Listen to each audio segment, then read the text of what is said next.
Sen yaratgan olamu inson go'zal, sen yuborgan Mustafa Qur'on go'zal, sen buyurgan har amal iymon go'zal, ruhlari ichra singganing vijdon go'zal.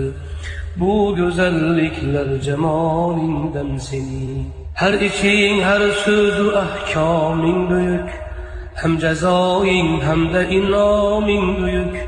Qilganing insonga ikroming buyuk, jannatingdek dini isloming buyuk.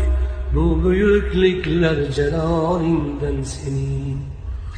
Sen yaratmish ikki dunyoing tugal, har sifating hamma asmoing tugal. Barcha manglaylarda imloing tugal, dillari ichra chekkan imzoing tugal. Bu tugalliklar kamolingdan sening.